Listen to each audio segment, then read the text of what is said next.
लीला चरित्र में कोई भी पद या कोई भी भाव ऐसा नहीं है जो आप प्राप्त नहीं कर सकते हैं। आपकी प्राप्ति के लिए ही भगवान ने लीला की है।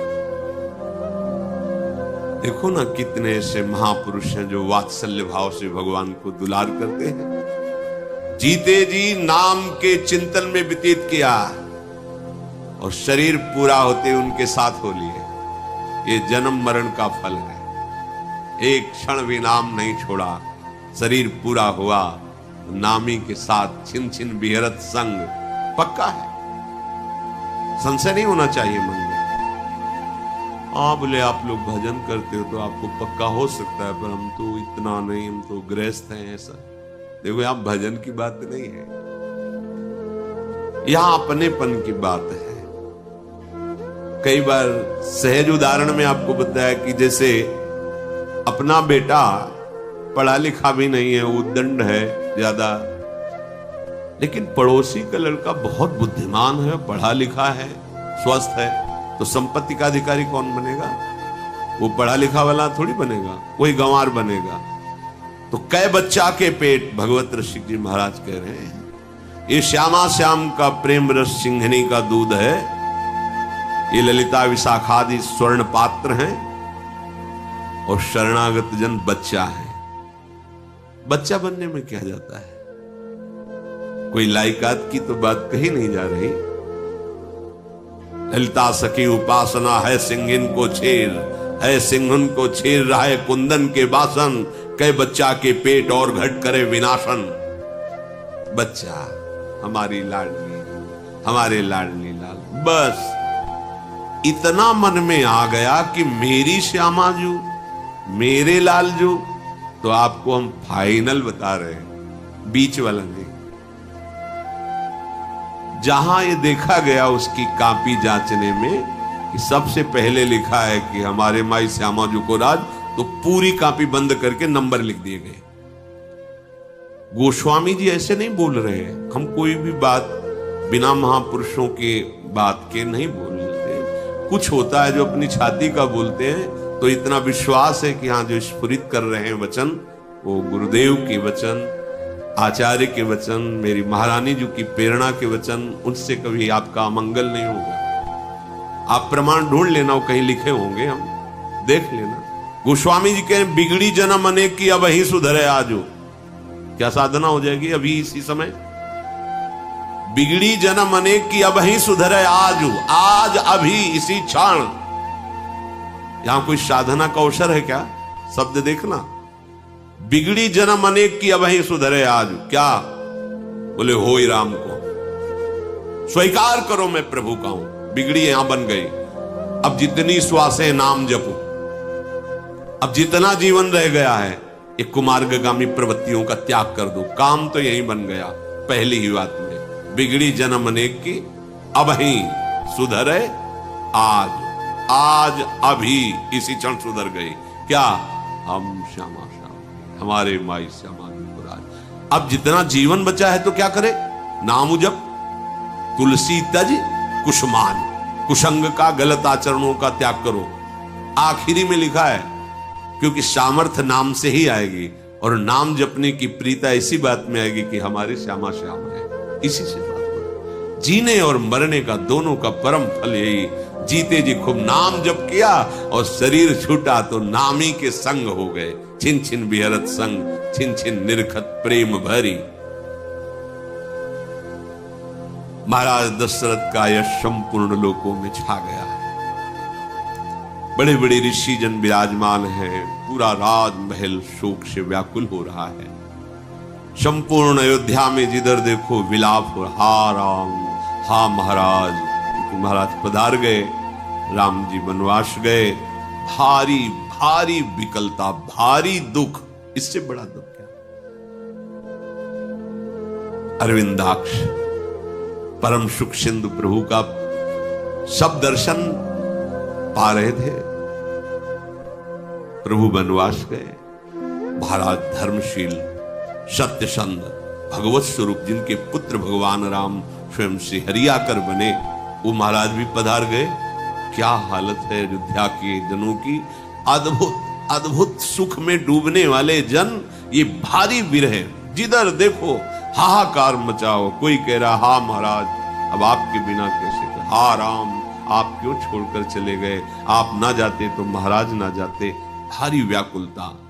तब वशिष्ठ मुनि समय सम कही अनेक इतिहास, शोक निवार्यो सबहि कर निज विज्ञान प्रकाश। वशिष्ठ जी ने सबको शांत किया और बहुत सुंदर ज्ञान की बातें कह करके सबको धैर्य बनाया। वशिष्ठ जी ने कुछ दिव्य औषधियां नाव में और तेल, उसमें महाराज के जो शरीर को विराजमान किया और शीघ्रगामी अश्व से चलने वाले दूतों को कहा दौड़ करके जाओ और भरत जी जो ननिहाल में है मामा के यहाँ, उनको तुरंत सूचना दो कि गुरुजी ने तुरंत बुलाया। बस ये नहीं बताना, कोई घटना नहीं बतानी, केवल इतना कि गुरु वशिष्ठ जी ने तुम्हें तुरंत बुलाया है, कहने की आज्ञा थी। दूत बड़े शीघ्रगामी वायु के समान चलने वाले घोड़ों से। इधर भरत जी को कुछ अच्छा नहीं लग रहा, हृदय की गति होती है, बार बार जी में घबराहट हो रही है, करोड़ों प्रकार से उनको ऐसा लग रहा है कि कुछ छिन गया, कुछ अमंगल हो गया है, बड़ी व्याकुलता है। भरत जी ऐसा सोच ही रहे थे। ये विधि सोचत भरत मन, धावन पहुंचे आई, गुरु अनुशासन श्रवण सुनी, चले गणेश मनाई। भरत जी व्याकुल होकर सोच में डूबे ही थे। इतने में अयोध्या से शीघ्रगामी जो दूत वहां पहुंच करके प्रणाम किया और कहा गुरु वशिष्ठ जी का आदेश है, आप जैसी भी स्थिति में तुरंत अयोध्या पधारें। शुभ विनायकों का स्मरण करके भरत जी ऐसा मन कर रहा है कि अगर पंछी हो तो उड़ करके पहुंच जाए, इतनी व्याकुलता है। बड़े वेग वाले अश्व में सवार होकर नदी पहाड़ जंगलों को लांघते हुए भरत जी का एक एक क्षण, एक एक निमेष ऐसा लग रहा है मानो कल्प बीत रहे हो। बार बार मन में आ रहा है कुछ तो ऐसा हो गया है जो मुझे बताया नहीं जा रहा है। बड़ा भय लग रहा है अयोध्या की तरफ चलने में, कहीं कोई ऐसी अशुभ बात सुनने को ना मिल जाए। अयोध्या को देखा तो ऐसा लगा कि जैसे श्रीहीन हो गई। जब अंदर प्रवेश कर रहे हैं तो नगर के लोग जोहार कर रहे हैं, पर कोई न भरत जी से आंख मिला रहा है, न कोई उत्तर दे रहा, न कोई बात कर रहा है। भरत जी की भी हिम्मत नहीं पड़ रही कि किसी से पूछे कि क्या हो गया है, कहीं ऐसा कोई ना बोल दे जो नहीं सुनना चाहिए। भरत जी अंदर प्रवेश कर रहे हैं तो ऐसा लग रहा है कि जैसे जंगल में दावाग्नि लग गई हो, सब पक्षी व्याकुल हो, जिधर देखते सबके आंखों में आंसू, सब उदास। एकमात्र कैकेयी मुस्कुराती हुई आरती की थाल सजा करके आगे है। भरत जी को इसी में शंका हो गई। संपूर्ण अयोध्या अश्रु से युक्त और उदासीन, और माता मुस्कुरा रही, आरती लेके आ रही। भरत जी को ऐसा लगा कि मानो मेरा सर्वनाश इसी आरती में छुपा हुआ है। ये मंगल आरती नहीं है, ये महान शोक की आरती, क्योंकि पूरी अयोध्या शोकित और मां हर्षित। कोई न कोई कैकेयी नजदीक आई और कहा बेटा तुम उदास क्यों हो रहे हो, मेरे नैहर में कुछ बिगड़ तो नहीं गया है, यहां महाराज पधारे पड़े हैं। बड़ी विचित्र लीला भगवान की। जैसे जहरीले सांप में मणि विराजमान हो तो मणि सांप के जहर का नाश करती है, मणि पर जहर का कोई प्रभाव नहीं होता। ऐसा ही कुछ है। भरत जैसी प्रेम मणि कह रही मेरे नैहर में क्या कुछ अमंगल हो गया क्या जो तुम उदास हो? भरत जी को लगा चलो यहां तो सब कुशल है, क्योंकि अगर यहां कुशल होता तो मां पहले बताती कि उदास मत हो, ऐसा होना था हो गया। लेकिन उधर का पक्ष पूछा, मतलब इधर सब ठीक है। तो थोड़ा साहस भरत जी के हृदय में आया और कहा उधर सब कुशल है, सब स्वस्थ हैं, सब मंगल है। पर मां क्या यहां कुछ अमंगल हो गया है क्या? महाराज श्री कहां हैं और माताएं कहां हैं? तुम अकेले महल में। और मेरे प्राणाराध्य राम लक्ष्मण सिया कहां हैं? क्योंकि मेरा आगमन सुनकर प्रभु रुक नहीं सकते थे, वो जरूर बाहर निकलते। कहां है प्रभु? अब थोड़ा सा लीला की कैकेयी जी ने नेत्र थोड़ा उदास करके, इसमें तो बहुत ही कटु वचन, सुनि सुत बचन स्नेह में कपट नीर भरि नैन, भरत श्रवण मन सूल सम पापिनी बोली बैन। ऐसे शब्द का जो भरत जैसे पुत्र को प्रकट किया, थोड़ी सी बुद्धि कुसंग में हो गई मंथरा के, तो आज शब्द उनको कैसे बोले गए? पापिनी। उदासी थोड़ी प्रकट करती ही कहा कि तात तुम्हें उदास नहीं होना चाहिए, मैंने सारी बात संभाल ली है। बेचारी मंथरा मेरी सहायक बन गई, नहीं तो हम तो डूबी जाती। थोड़ा सा शोक का विषय कि महाराज पधार गए। ये बात सुनते ही भरत जी तो मूर्छित होकर गिर गए।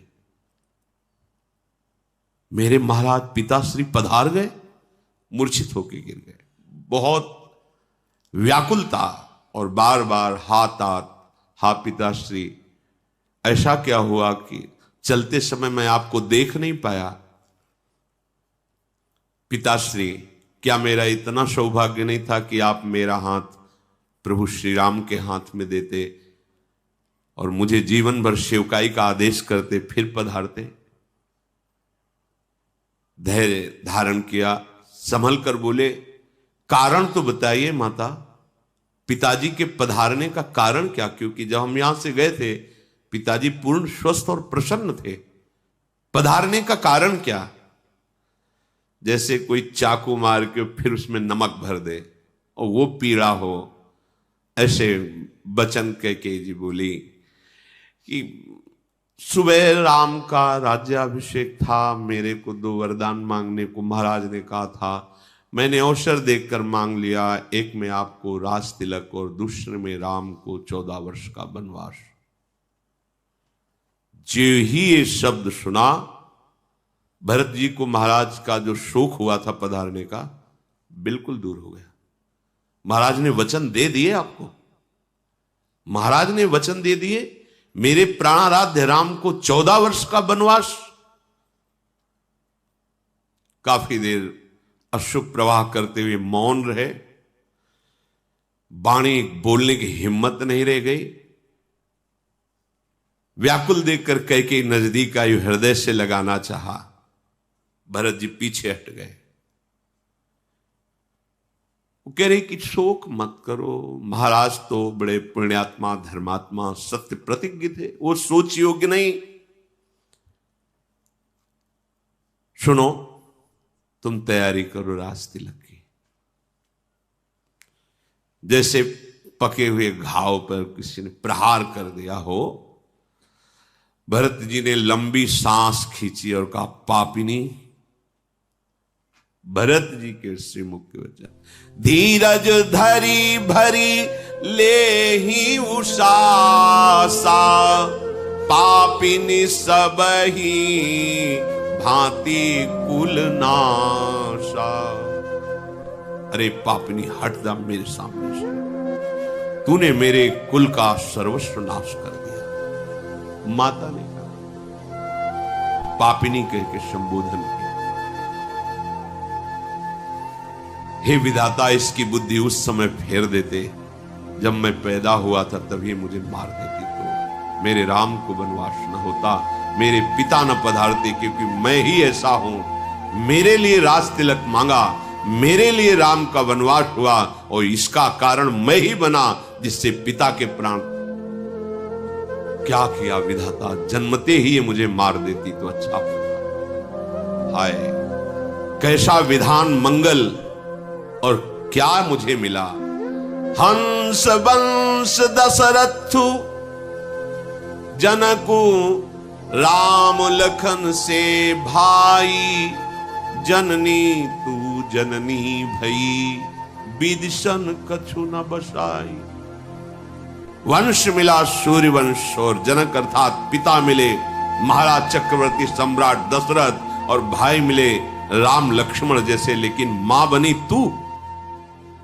विधाता, तेरे ऊपर किसी का बस नहीं। अरे कुमती, जब तेरे हृदय में विचार आया था उसी समय तेरी मृत्यु क्यों नहीं हो गई? तेरा हृदय टुकड़े टुकड़े क्यों नहीं हो गया? ये वरदान मांगते समय कि भरत का राज तिलक और राम को 14 वर्ष का वनवास, तेरी जीभ क्यों नहीं गल गई? तेरे मुख में कीड़ा क्यों नहीं पड़ गए? महाराज तो बहुत धैर्यशाली थे, तेरे छलावे में कैसे आ गए? विधाता ने बुद्धि मार दी, तो महाराज भी तेरे छलावे में आ गए। महाराज तो सरल स्वभाव, सुशील, धर्मपरायण, पर तेरा जो भीलिनी जैसा स्वभाव, बीणा बजा रही है मधुर, और मृग सुनकर आ गया और वो बाण से बेंध दिया। तूने ऐसा ही मेरे महाराज के साथ किया। तू है कौन? मैंने तो देखा कि जो ईर्ष्या करते थे महाराज से, वो भी राम जी को प्यार करते थे। आज तक राम का कोई शत्रु हो त्रिभुवन में, ऐसा तो सुना ही नहीं। पर तू है कौन? सच बता, तू कौन है जिसे राम कड़वे लगने लगे, जिसे राम ऐसे लगे कि 14 वर्ष का वनवास? अच्छा, तू उठ हमारे सामने से, और जा, आज के बाद जीवन में कभी मुझे मुख मत दिखाना। मुंह में स्याही पोत कर, था मुंह काला करके मेरे सामने से निकल जा। आज के बाद कभी तुझे मैं मां नहीं कहूंगा। भरत, ये भगवान के प्रेम का स्वरूप है। भरत जी, साष्टांग दंडवत प्रहलाद जी ने हिरण्यकश्यप की थी, और जब हरि की निंदा की तो दैत्यराज कह के संबोधन किया। भरत जैसे परम पवित्र प्रेम स्वरूप कुमति पापिनी, तेरी जबान नहीं गल गई? तू उस समय मर नहीं गई जब तू राम को वनवास मांग? आज के बाद कभी आंख भर कर तुझे देखूंगा नहीं, और कभी मां नहीं कहूंगा। क्यों? ये मेरा ही दुर्भाग्य है। राम विरोधी हृदय ते प्रगट कीन विधि मोही, मोह समान को पात की बाद कहो कछु तोही। हाय, विधाता ने मुझे राम विरोधी उदर से प्रकट किया। क्या कहूं? अब तो जगत में सब मुझे राम विरोधी ही कहेंगे। मैं तुम्हें व्यर्थ में कह रहा हूं, मैं ही पापी हूं, मैं ही नीच हूं। शत्रुघ्न जी तो आग बबूले हो रहे हैं, पर उनका कुछ वश नहीं चल रहा। इसी समय देखा, तेहि अवसर कुबरी ताहां आई, बसन विभूषण विविध बनाई। खूब आभूषण, बढ़िया बढ़िया वस्त्र पहनकर मंथरा सज के। शत्रुघ्न जी तो अब कुछ बस नहीं चल रहा था कि मां को बोले, क्योंकि भरत जी बोल रहे थे।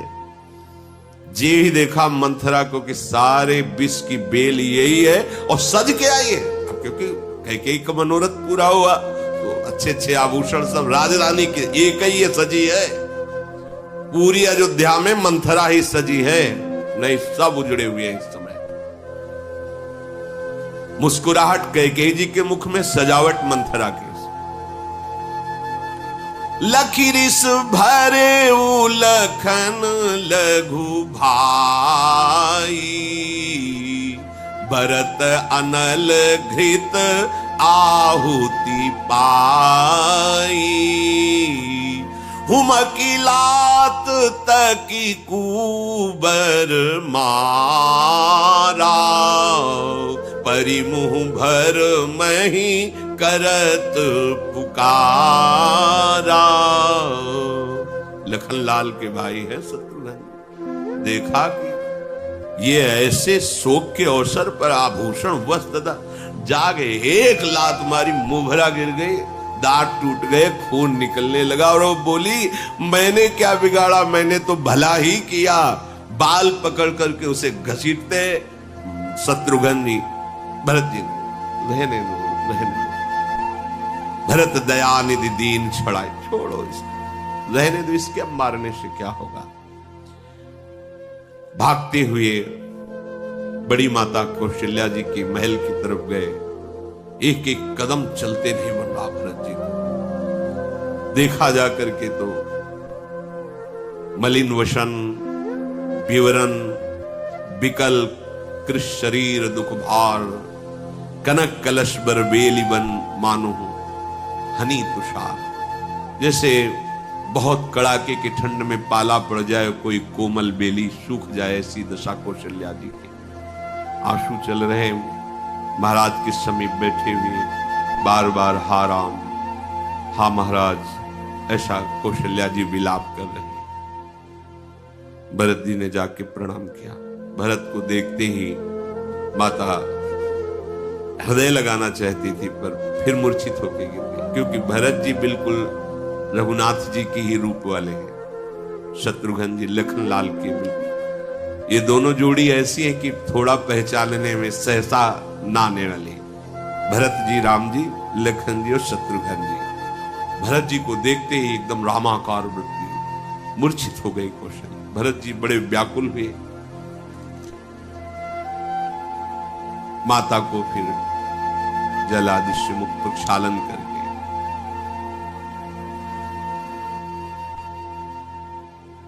कौशल्या जी, अब वही जानता है जिसका हृदय उस प्रेम से युक्त हो।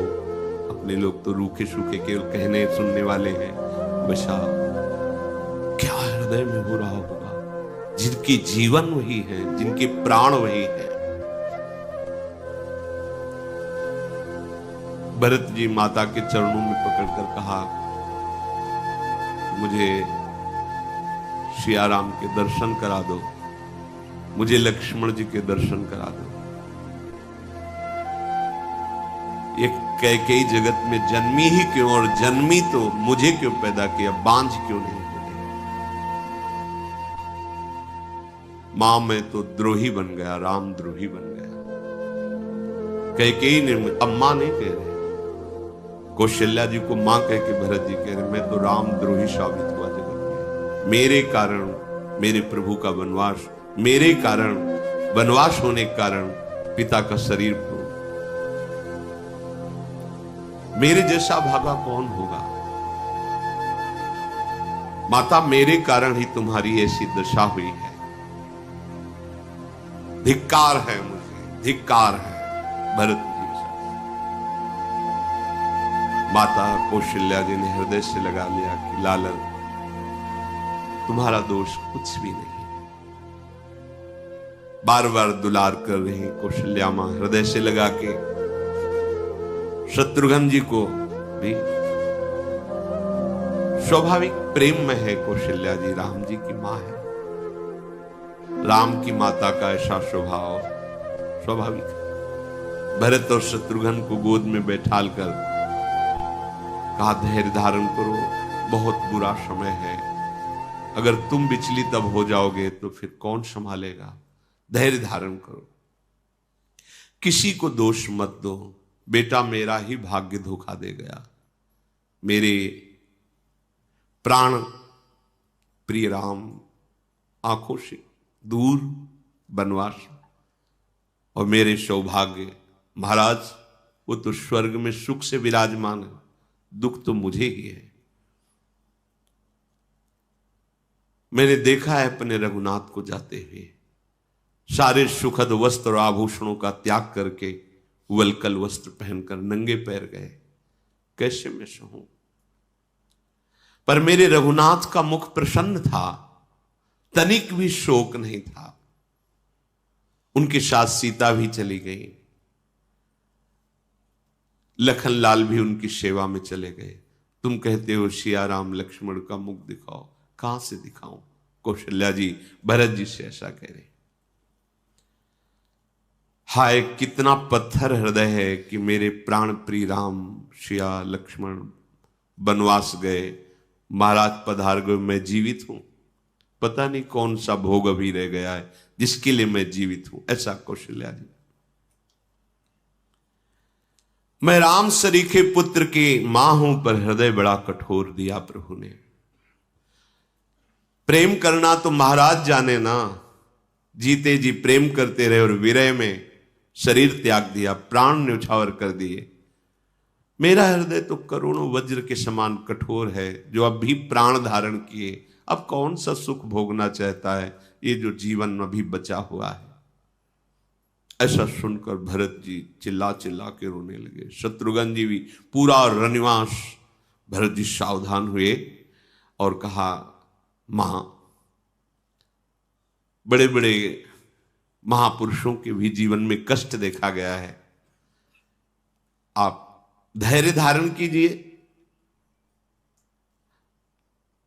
मां, मैं कैसे तुमसे कहूं, जो अपने माता पिता के मारने का घोर अपराध होता है, जो गौओं की हत्या करने का, ब्रह्म ऋषियों के मारने का अपराध होता है, जो गर्भस्थ शिशु के मारने का अपराध होता है, स्त्री के मारने का अपराध होता है, और मित्र और स्वामी को जहर देने का अपराध होता है। सारे अपराध मुझे लगे, अगर मेरा इतना भी कहीं इसमें हो।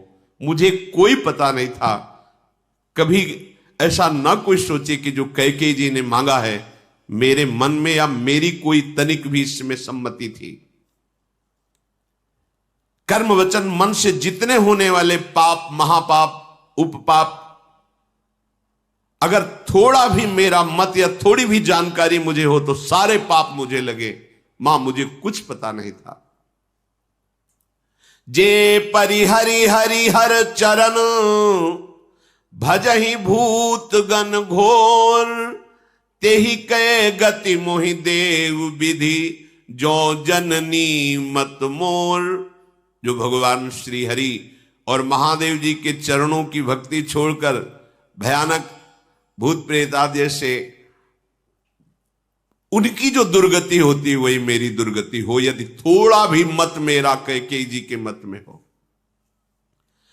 जो लोग वेदों को बेचते हैं, धर्म को दूह लेते हैं, दूसरे के पाप बखानते हैं, चुगली कर देते हैं, जो कुटिल हैं, कलह प्रिय हैं, क्रोधी हैं, जो शास्त्र और संतों की निंदा करते हैं, ऐसे लोगों को जो दुर्गति प्राप्त होती है मुझे दुर्गति प्राप्त हो, यदि थोड़ा भी मेरी जानकारी में बात रही हो तो।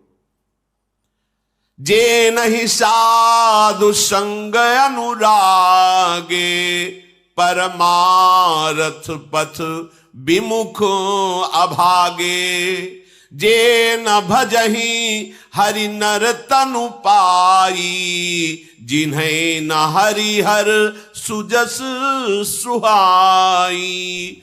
तज श्रुति पंथ बाम पथ चलही, पंचक बिरची बेस जग छलही। तिनके गति मोहि शंकर देऊ, जननी जो यह जानो भेऊ। जो कभी सत्संग में नहीं बैठे, जिन्होंने कभी संतों का संग नहीं किया, जो अध्यात्म मार्ग से विमुख हैं, जो मनुष्य शरीर पाकर नाम जप नहीं किया, जिनको हरि हर भगवान श्री हरि और महादेव का सुयस नहीं सुहाता, वाम मार्ग में अर्थात निंदनीय मार्ग का अनुसरण करते उनकी जो दुर्गति होती है, माता मेरी वही दुर्गति हो यदि मेरा थोड़ा भी कहीं मत हो। मैं इस बात को जाना ही नहीं कि कैकेयी के हृदय में क्या है। भगवान शंकर साक्षी हैं, अगर थोड़ा भी मत हो तो सारे पाप, उपपाप, महापाप से जो दुर्गति होती वो मेरी हो। कौशल्या जी ने दुलार करके कहा, बेटा तुम ऐसे वचन क्यों बोलते हो? मुझे पता है श्री राम तुम्हारे प्राणों से प्यारे हैं। श्री राम तुम्हारे प्राणों से भी बढ़कर प्रिय हैं और तुम रघुनाथ को प्राणों से अधिक प्यारे हो। चंद्रमा भले विष चुआने लगे, शीतलता भले आग बरसाने लगे, जलचर जीव भले जल से बिलग रहकर जी ले, पर तुम ऐसा नहीं कर सकते। राम विरोधी भाव तुम्हारे अंदर नहीं आ सकता। ज्ञान होने पर भले मोह न छूटे, तुम कभी प्रभु के प्रतिकूल नहीं चल सकते, राम के प्रतिकूल नहीं चल सकते। अगर कोई सृष्टि में कहे कि भरत की सम्मति है तो मैं कहती हूं उसे कभी सुगति प्राप्त न हो, दुर्गति को प्राप्त हो। कौशल्या जी थे। कौशल्या जी ने हृदय से लगाकर दुलार, भरत तुम ऐसा मत सोचो। माता अपने प्रेमाश्रुओं से भरत को भिंगो रही। उसी समय भगवान वशिष्ठ, वामदेव आदि बड़े बड़े ऋषि, मंत्रीजन सब एकत्रित हुए और भरत जी से कहा, तात हृदय धीरज धरो करो जो अवसर आज। अब तुम्हारा जो परम कर्तव्य है, महाराज का शरीर नाव पे विराजमान है, रघुवंश की पद्धति के अनुसार अंत्येष्टि संस्कार महाराज का करो। इनकी देह को सुंदर दिव्य नदियों के जल से स्नान कराओ। सुंदर विमान सजाया गया।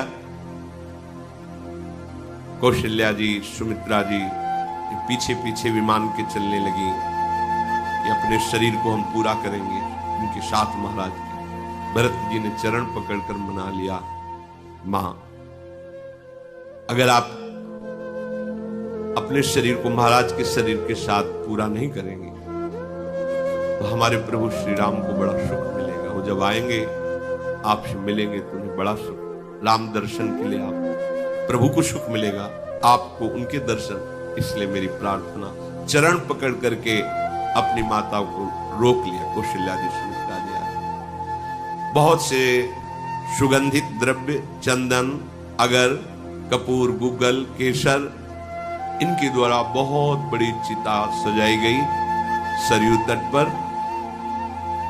और वेद विधि के रहस्य को जानने वाले ब्रह्म ऋषि महर्षियों के द्वारा फिर संस्कार हुआ, दाह संस्कार, जलांजलि, तिलांजलि आदि समर्पित की गई।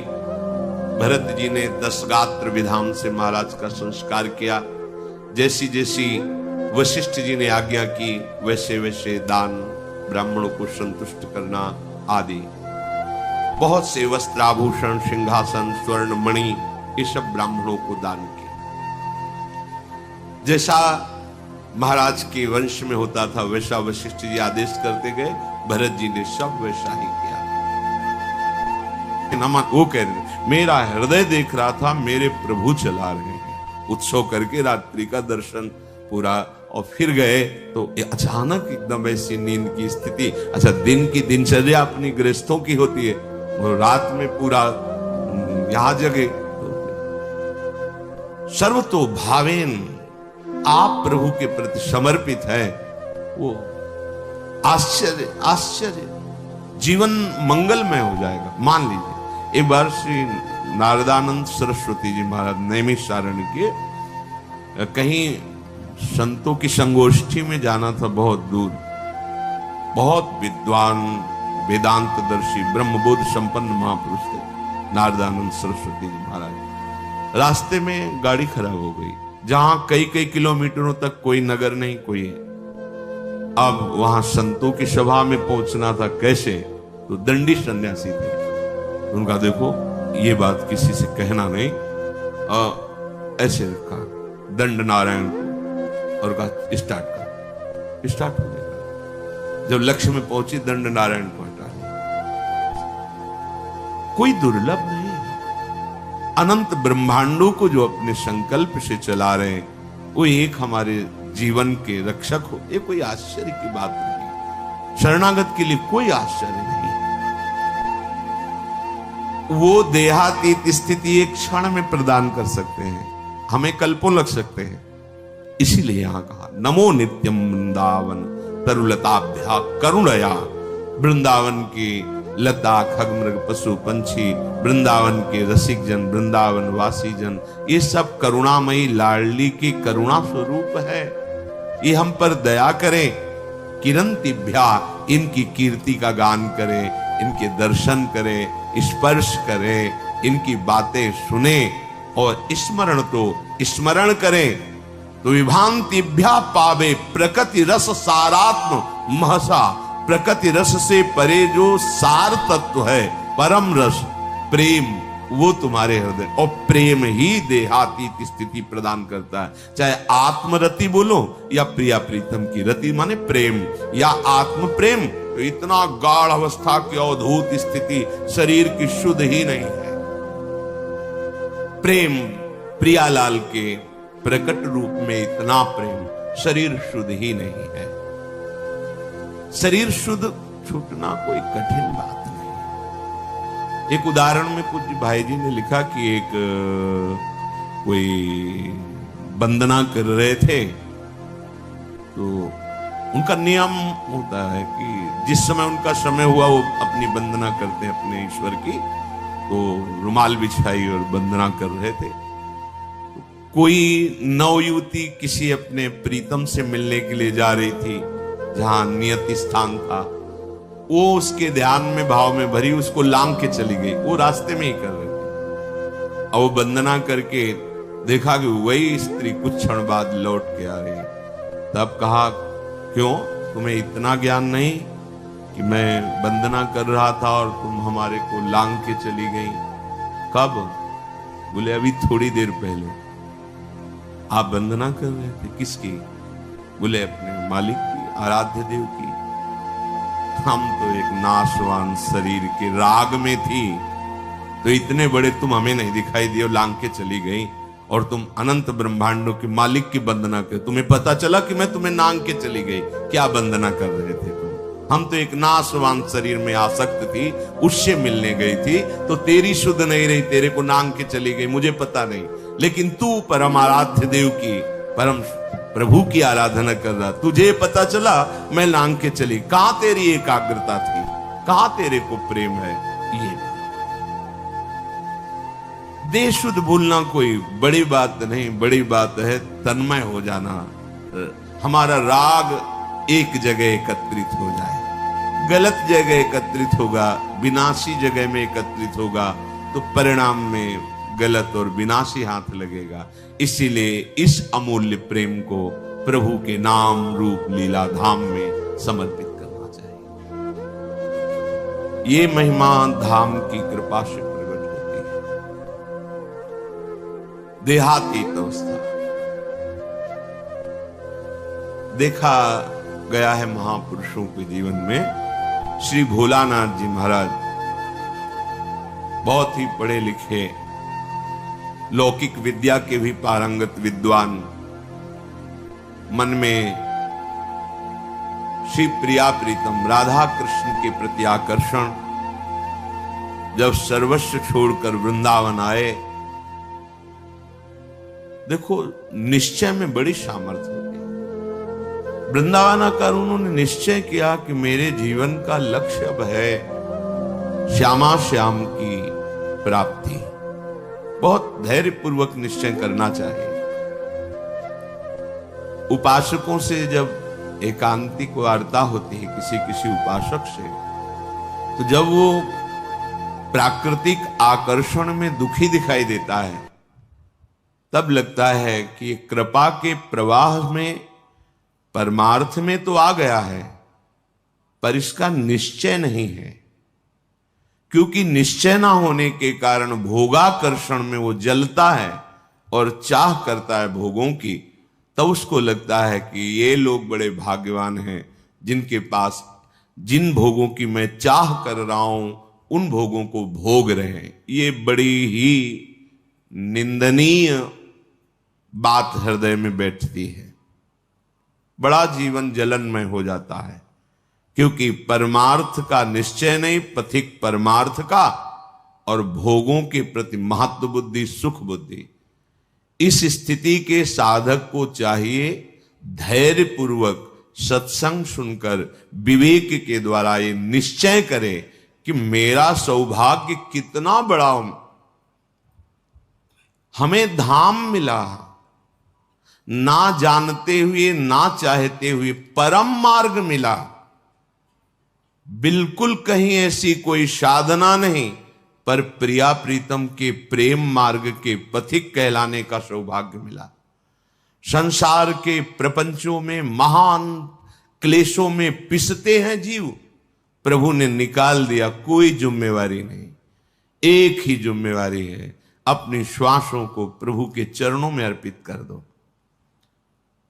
समस्त प्रपंचों से रहित परम स्वतंत्र जीवन भगवत मार्ग का। पर आप समझ नहीं पा रहे, आपको लगता है कि इन भोगों को भोगने वाले बड़े भाग्यवान हैं, बड़े सुखी हैं। यही हमारी दुर्दशा है।